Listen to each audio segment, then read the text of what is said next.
शीतल विरल एक कानन शोभित अद्धितिका के ऊपर, कहीं उत्पस्रव वन चमकते झरते कहीं शुभ निर्झर। जहाँ भूमि समतल सुंदर है नहीं दिखाते हैं पाहन, हरियाली के बीच खड़ा है विस्तृत एक उजाट पवन। आसपास कुछ कटे हुए पीले धनखेत सुहाते हैं, ससक मूस गिलहरी कबूतर घूम घूम कन खाते हैं। कुछ तंद्रिल अलसित बैठे हैं, कुछ करते शिशु का लेहन, कुछ खाते साकाल दिखते बड़े दुष्ट सारे गोधन। हवन अग्नि बुझ चुकी गंध से वायु अभिपरमाती है, भीनी भीनी महक प्राण में मादकता पहुँचाती है।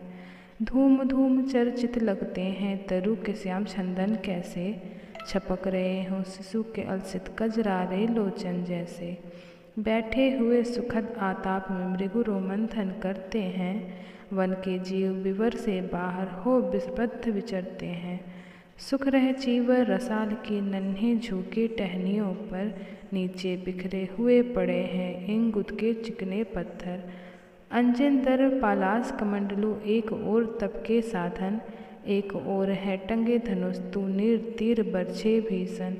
चमक रहा है तृणकुटी द्वार पर एक परशु आभाशाली, लौह दंड पर जड़ित पड़ा हो मानो अर्ध अंशुम माली।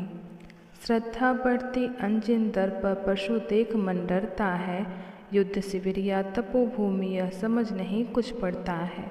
हवन कुंड जिसका यह उसके ही क्या है ये धनुष कुठार, जिस मुनि की यह सुरवा उसी की कैसी हो सकती तलवार। आई है वीरता तपोवन में क्या पुण्य कमाने को, या संन्यास साधन में है दैहिक शक्ति जगाने को। मन ने तन का सिद्ध यंत्र अथवा शास्त्रों में पाया है, या कि वीर कोई योगी से युक्ति सीखने आया है। परशु और तप ये दोनों वीरों के ही होते श्रृंगार, किलब न हो तो तप ही करता है ना तो उठा सकता तलवार। तप से मनुष्य दिव्य बनता है क्षण विकार से लड़ता है, तन की समर भूमि में लेकिन काम खड़ग ही करता है। किंतु कौन नर तपोनिष्ठ है यहाँ धनुष धरने वाला, एक साथ यज्ञिनी या आसी की पूजा करने वाला। कहता है इतिहास जगत में हुआ एक ही नर ऐसा, रन में कुटिल काल संक्रोधी तप में महासूर्य जैसा।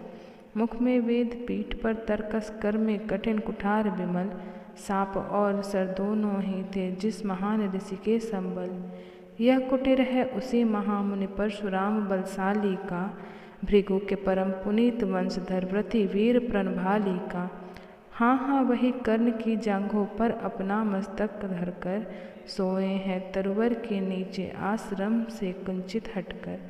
पत्तों से छन छन कर मीठी धूप माघ की आती है, प्रति मुनि की थकी देह पर अब थकान मिटाती है। कर्ण मुग्ध हो भक्ति भाव में मगन हुआ सा जाता है, कभी जटा पर हाथ फेरता पीठ कभी सहलाता है। चढ़े नहीं चीटियाँ बदन पर पड़े नहीं तृणपात कहीं, कर्ण सगज है उजट जाए गुरुवर की कच्ची नींद नहीं। वृद्ध देह तप से कृसकाया उस पर आयु संचालन, हाथ पड़ा श्रम भार देव पर असहाय यह मेरे कारण। किंतु वृद्ध होने पर भी अंगों में है क्षमता कितनी, और रात दिन मुझ पर दिखलाने रहते ममता कितनी। कहते हैं ओ वत्स पुष्ट कर भोग न तो यदि खाएगा, मेरे शिक्षण की कठोरता को कैसे सह पाएगा। अनुगामी यदि बना कहीं तो खान पान में भी मेरा, सुख जाएगा लहू बचेगा हड्डी भर ढांच तेरा। जरा सोच कितनी कठोरता से मैं तुझे चलाता हूँ, और नहीं तो एक पाव दिन भर में रक्त जलाता हूँ। इसकी पूर्ति कहाँ से होगी बार अगर तू सन्यासी, इस प्रकार तो चबा जाएगी तुझे भूख सत्यानाशी। पत्थर सी हो मांसपेशियाँ लोहे से भुजदंड अभय, नस नस में हो लहर आग की तभी जवानी पाती जय। विप्र हुआ तो क्या रखेगा क्रोध अभी से खाने पर, कर लेना घनघोर तपस्या वह चतुर्थ के आने पर। ब्राह्मण का है धर्म त्याग पर क्या बालक भी त्यागी हो, जन्म साथ सिलोच्छ वृत्ति के ही क्या वे अनुरागी हो। क्या विचित्र रचना समाज की, गिरा ज्ञान ब्राह्मण घर में, मोती वर्षा वैश्य वर्म में, पड़ा खड़ग क्षत्रिय कर में। खड़ग बड़ा उद्दत होता है, उद्दत होते हैं राजे, इसीलिए तो सदा बनाते रहते वे रन के बाजे। और करे ज्ञानी ब्राह्मण का असे विहीन मन डरता है, राजा देता मान भूप का वह भी आदर करता है। सुनता कौन यहाँ ब्राह्मण की, करते सब अपने मन की, डूबो रही सोनित में भी, भूको भूपो की लिप्सा रन की। और रन भी इसलिए किस नहीं जग से दुख दैन्य भगाने को, पर शोषक पथभ्रांत मनुष्य को नहीं धर्म पर लाने को। रन केवल इसलिए कि राजे और सुखी हो मानी हो, और प्रजाएं मिले उन्हें वे और अधिक अभिमानी हो। रन केवल इसलिए विकल्पित आभावों से छूट सके, बड़े राज्य की सीमा जिससे अधिक जनों को लूट सके। रन केवल इसलिए कि सत्ता बढ़े नहीं पत्ता डोले, भूपों के विपरीत ना कोई कहीं कभी कुछ भी बोले। ज्यों ज्यों मिलती विजय अहम नरपति का बढ़ता जाता है, और जोर से वह समाज के सिर पर चढ़ता जाता है। अब तो है यह दशा कि जो कुछ है वह राजा का बल है, ब्राह्मण खड़ा सामने केवल लिए शंख गंगा जल है। कहाँ तेज ब्राह्मण में अविवेकी राजा को रोक सके, धरे कुपथ पर जहाँ पाव वह तत्क्षण उसको टोक सके। और कहे भी तो ब्राह्मण की बात कौन सुन पाता है, यहाँ रोज राजा ब्राह्मण को अपमानित करवाता है। चलती नहीं यहाँ पंडित की, चलती नहीं तपस्वी की, जय पुकारती प्रजा रात दिन राजा जय यशस्वी की। सिर था जो सारे समाज का वही अनादर पाता है, जो भी खिलता फूल भुजा के ऊपर चढ़ता जाता है। चारों ओर लोभ की ज्वाला, चारों ओर भोग की जय, पाप भार से दबी धसी जा रही धरा पल पल निश्चय। जब तक भोगी भूप प्रजाओं के नेता कहलाएंगे, ज्ञान त्याग तब नहीं धृष्टता का जब तक पद पाएंगे। असन वसन ही हीन दीनता में जीवन धरने वाले, सहकर भी अपमान मनुष्यता की चिंतन करने वाले। कवि कुविद विज्ञान विशारद कलाकार पंडित ज्ञानी, कनक नहीं कल्पना ज्ञान उज्ज्वल चरित्र के अभिमानी। इन विभूतियों को जब तक संसार नहीं पहचानेगा, राजाओं से अधिक पूज्य जब तक ना इन्हें वह मानेगा, तब तक पड़ी आग में धरती इसी तरह अकुलाएगी। चाहे जो भी करे दुखों से छूट नहीं वह पाएगी।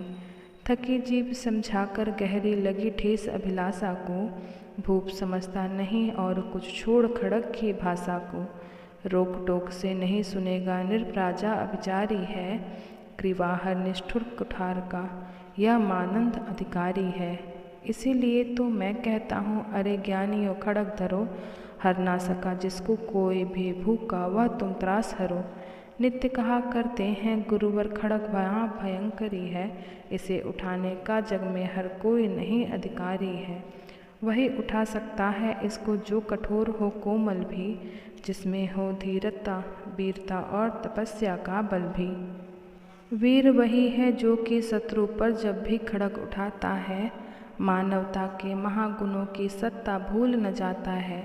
सीमित जो रख सके खड़ग को पास उसी को आने दो, विप्र जाति के सिवा किसी को मत तलवार उठाने दो। जब जब मैं सर चाप उठाकर कर्तव्य कुछ दिखलाता हूँ, सुनकर आशीर्वाद देव का धन्य धन्य हो जाता हूँ। जियो जियो ए वत्स तीर तुमने कैसा यह मारा है, दहक उठावन उधर उधर फूटी निर्झर की धारा है। मैं संकित था ब्राह्मण वीरता मेरे साथ मरेगी क्या, परशुराम की याद विप्र की जाति ना जुग धरेगी क्या। पाकर तुमने किंतु इस वन में मेरा हृदय हुआ शीतल, तुम अवश्य ढोओगे उसको मुझ में है जो तेज अनल। जियो जियो ब्राह्मण कुमार तुम अक्षय कृत्य कमाओगे, एक बार तुम भी धरती को निछत्री कर जाओगे। निश्चय तुम ब्राह्मण कुमार हो कवच और कुंडलधारी, तब कर सकते और पिता माता कितने इतना भारी। किंतु हाय ब्राह्मण कुमार सुन प्राण कांपने लगते हैं, मन उठता धिक्कार हृदय में भाव ग्लानि से जगते हैं। गुरु का प्रेम किसी को भी क्या ऐसे कभी खला होगा, और शिष्य ने कभी किसी गुरु को इस तरह छला होगा। पर मेरा क्या दोष, हाय मैं और दूसरा क्या करता, पीसारा अपमान द्रोण के मैं कैसे पैरों पड़ता। और पाँव पड़ने से भी क्या गुण ज्ञान सिखलाते वे, एक लव सा नहीं अंगूठा क्या मेरा कटवाते वो। हाय कर्ण तो क्यों जन्मा था, जन्मा तो क्यों वीर हुआ, कवच और कुंडल भूषित भी तेरा अधम शरीर हुआ। धस जाए वह देश अतल में गुण की जहाँ नहीं पहचान, जाति गोत्र के बल से ही आदर पाते हैं सुजान। नहीं पूछता है कोई तुम व्रती वीर या दानी हो, सभी पूछते मात्र ही तुम किस कुल के अभिमानी हो। मगर मनुज क्या करे जन्म लेता तो उसके हाथ नहीं, चुनना जाति और कुल अपने बस की तो बात नहीं।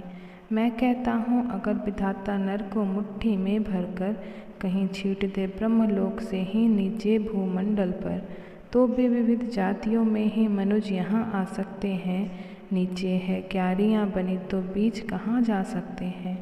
कौन जन्म लेता किस कुल में आकस्मिक ही है यह बात, छोटे कुल पर किंतु यहाँ होते तब भी कितने आघात। हाय जाति छोटी है तो फिर भी सभी हमारे गुण छोटे, जाति बड़ी तो बड़े बने वे रहे लाख चाहे खोटे। गुरुकुल ये कर्ण चिंतन में था जब मगन आंचल बैठा, तभी एक विस्कीट कहीं से आसन के नीचे बैठा। वज्रतंत्र पर लगा कर्ण के उरु को कुतर कुतर खाने, और बनाकर छिंद मास में मंद मंद भीतर जाने। कर्ण विकल हो उठा दुष्ट भौरे को हाथ धरे कैसे, बिना हिलाए अंग कीट को किसी तरह पकड़े कैसे। पर भीतर उस धसे कीट तक हाथ नहीं जा सकता था, बिना उठाए पांव शत्रु को कर्ण नहीं पा सकता था। किंतु पांव के हिलते ही गुरुवर की नींद उचट जाती, सहम गई यह सोच कर्ण की भक्ति पूर्ण विखल जाती। सोचा उसने अतः कीट यह पिए रक्त पीने दूंगा, गुरु की कच्ची नींद तोड़ने का पर पाप नहीं लूँगा। बैठा रहा अचल आसन से कर्ण बहुत मन को मारे, आह निकाले बिना सील ही सहनशीलता को धारे। किंतु लहू की गर्म धार जो सहसा आन लगी तन में, परशुराम जब पड़े रक्त को देख हुए विस्मित मन में। कर्ण झपट कर उठा इंगितों से गुरु से आज्ञा लेकर, बाहर किया कीट को उसने छंद से उंगली से धरकर। परशुराम बोले शिव शिव तूने यह की मूर्खता बड़ी, सहता रहा अचल जाने कब से ऐसी वेदना कड़ी। तनिक लजाकर कहा कर्ण ने नहीं अधिक पीड़ा मुझको, महाराज क्या कर सकता है यह छोटा कीड़ा मुझको। मैंने सोचा हिलो डुलो तो वृथा आप जग जाएंगे, क्षण भर को विश्राम मिला जो नाहक उसे गवाएंगे। निश्चल बैठा रहा सोच यह कीट स्वयं उड़ जाएगा, छोटा सा यह जीव मुझे कितना पीड़ा पहुँचाएगा। पर यह तो भीता धसता ही गया मुझे हैरान किया, लज्जित हूँ इसलिए कि सब कुछ स्वयं आपने देख लिया। परशुराम गंभीर हो गए सोच न जाने क्या मन में, फिर सहसा क्रोधाग्नि भयानक भवक उठी उनके तन में। दांत पीस आंखें तरेर बोला कौन छली है तू, ब्राह्मण है या किसी अभिजन का पुत्र बलि है तू। सहनशीलता को अपना कर ब्राह्मण कभी न जीता है, किसी लक्ष्य के लिए नहीं अपमान हलाहल पीता है। सह सकता जो कठिन वेदना पी सकता अपमान वही, बुद्धि चलती जिसे तेज का कर सकता बलिदान वही। तेज पुंज ब्राह्मण तिल तिल कर जले नहीं यह हो सकता, किसी दशा में भी स्वभाव अपना वह कैसे खो सकता। कसक भोगता हुआ विप्र निश्चल कैसे यह रह सकता, यह प्रकार की चुभन वेदना क्षत्रिय ही रह सकता। तू अवश्य क्षत्रिय है पापी बता न तो फल पाएगा, परशुराम के कठिन शाप से अभी भस्म हो जाएगा। क्षमा क्षमा हे देव दयामह गिरा कर्ण गुरु के पद पर, मुख विवर्ण हो गया अंग कांपने लगा भय से थर थर। सूत पुत्र मैं क्षुद्र कर्ण हूँ करुणा का अभिलाषी हूँ, जो भी हूँ पर देव आपका अनुचर अंतेवासी हूँ। छली नहीं मैं हाय किंतु छल का ही तो यह काम हुआ, आया था विद्या संचय को किंतु व्यर्थ बदनाम हुआ। बड़ा लोभ था बनु शिष्य में कार्तवीर्थ के जेता का, तपोदीप्त सुरमा विश्व के नूतन धर्म प्रणेता का। पर शंका था मुझे सत्य का अगर पता पा जाएगा, महाराज मुझ सूत पुत्र को कुछ भी नहीं सिखाएंगे। बता सका मैं नहीं इसे, हे प्रभु जाति अपनी छोटी, करे देव विश्वास भावना और न थी कोई खोटी। पर इतने से भी लज्जा में हाय गड़ा सा जाता हूँ, मारे बिना हृदय में अपने आप मरा सा जाता हूँ। छल से पाना मान जगत के किल विष है, मन ही तो है ऊंचा बना आपके आगे, सचमुच यह छल ही तो है। पाता था सम्मान आज तक दानी व्रती बली होकर, अब जाऊंगा कहाँ स्वयं गुरु के सामने छली होकर। करे भस्म ही मुझे देव सम्मुख है मस्तक नत मेरा, एक कसक रह गई नहीं पूरा जीवन का व्रत मेरा। गुरु की कृपा साप से जलकर अभी भस्म हो जाऊंगा, परमानंद अर्जुन का मस्तक देव कहाँ से पाऊंगा। यह तृष्णा यह विजय कामना मुझे छोड़ क्या पाएगी, प्रभु अतृप्त वासना मरे पर भी मुझको फरमाएगी। दुर्योधन की हार देवता कैसे सहन करूँगा मैं, अभय देवक अर्जुन को मरम कर भी रोज मरूँगा मैं। परशुराम का शिष्य कर्ण पर जीवन दान न मांगेगा, बड़ी शांति के साथ चरण को पकड़ प्राण निज त्यागेगा। प्रस्तुत हूँ दे साप किंतु अंतिम सुख तो यह पाने दे, इन्हीं पाद पद्मों के ऊपर मुझको प्राण गंवाने दे। लिपट गया गुरु के चरणों से विकल कर्ण इतना कहकर, दो कनिकाएं गिरी अश्रु के गुरु की आंखों से बहकर। बोले हाय कर्ण तू ही प्रतिभट अर्जुन का नामी है, निश्चल सखा धृतराष्ट्र का विश्व विजय का कामी है। अब समझा किस लिए रात दिन तू वैसा श्रम करता था, मेरे शब्द को मन में क्यों सीपी सा धरता था। देखे अग्नित शिष्य द्रोण को भी कर्तव्य कुछ सिखलाया, पर तुझसा जिज्ञासु आज तक कभी नहीं मैंने पाया। तूने जीत लिया था मुझको निज पवित्रता के बल से, क्या था पता लूटने आया है कोई मुझको छल से। किसी और पर नहीं किया वैसा स्नेह में करता था, सोने पर भी धनुर्वेद का ज्ञान कान में भरता था। नहीं किया करपन दिया जो कुछ था मेरे पास रतन, तुझने निप को सौंप शांत हो अभी अभी प्रमुदित था मन। पापी बोल अभी भी मुख से तू ना सूत रचनात्मक है, परशुराम का शिष्य विप्र का बालक है। सूत वंश में मिला सूर्य सा कैसे तेज प्रबल तुझको, किसने लाकर दिए कहाँ से कवच और कुंडल तुझको। सूत सरखा जिसे उसको कैसे ठोकर हो मारूं मैं, जलते हुए क्रोध की ज्वाला लेकिन कहाँ उतारूं मैं। पद का बोला कर्ण दिया था उसके आँखों का पानी, करना होगा ग्रहण उसी को अनल आज है गुरु ज्ञानी। बरसाई ये अनल आँखों से सिर पर उसे संभालूंगा, दंड भोग जलकर मुनिसत्तम छल का पाप छुड़ा लूँगा। परशुराम ने कहा कर्ण तो वेद नहीं मुझको ऐसा, तुझे पता क्या सता रहा है मुझको असमंजस कैसा। पर तूने छल किया दंड उसका अवश्य ही पाएगा, परशुराम का क्रोध भयानक निष्फल कभी न जाएगा। मान लिया था पुत्र इसी से प्राण दान तो देता हूँ, पर अपनी विद्या का अंतिम चरण तेज हर लेता हूँ। सिखलाया ब्रह्मास्त्र तुझे जो काम नहीं वह आएगा, है यह मेरा साप समय पर उसे भूल तू जाएगा। कर्ण विकल हो खड़ा हुआ कह हाय किया यह क्या गुरुवर, दिया साप अत्यंत निरुदन लिया नहीं जीवन क्यों हर। वर्षों की साधन साथ ही प्राण नहीं क्यों लेते हैं, अब किस सुख के लिए मुझे धरती पर जीने देते हैं। परशुराम ने कहा कर्ण यह साप अटल है सहन करो, जो कुछ मैंने कहा उसे सिर पर ले सादर वहन करो। इस महेंद्र गिरि पर तुमने कुछ थोड़ा नहीं कमाया है, मेरा संचित निखल ज्ञान तूने मुझसे ही पाया है। रहा नहीं ब्रह्मास्त्र एक इससे क्या आता जाता है, एक शस्त्र बल से नावीर कोई सब दिन कहलाता है। नई कला नूतन रचनाएं नई सूझ नूतन साधन, नए भाव नूतन उमंग से वीर बने रहते नूतन। तुम तो स्वयं दीप्त पौरुष हो कवच और कुंडलधारी, इनके रहते तुम्हें जीत पाएगी कौन सुटम भारी। अच्छा लो वर भी कि विश्व में तुम महान कहलाओगे, भारत का इतिहास कीर्ति से और धवल कर जाओगे। अब आओ लो विदा बस तुम कड़ा करो अपने मन को, रहने देता नहीं यहाँ पर हम अभिष्ट किसी जन को। हाय छीनना पड़ा मुझी को दिया हुआ अपना ही धन, सोच सोच यह बहुत विकल हो रहा नहीं जाने क्यों मन। व्रत का पर निर्वाह कभी ऐसे भी करना होता है, इस कर से जो दिया उसे उस कर से हार न होता है। अब आओ तुम कर्ण कृपा करके मुझसे निसंग करो, देखो मत सो सचल दृष्टि से व्रत मेरा मत भंग करो। आह बुद्धि कहती ही ठीक था जो कुछ किया प्रत्यु हृदय, मुझसे कर विद्रोह तुम्हारे मना रहा जाने क्यों जय। अनायास गुणशील तुम्हारे मन में उगते आते हैं, भीतर किसी अनुगंगा से मुझे बोर नहलाते हैं। जाओ जाओ कर मुझे बिल्कुल असंग हो जाने दो, बैठे किसी एकांत कुंज में मन को स्वस्थ बनाने दो।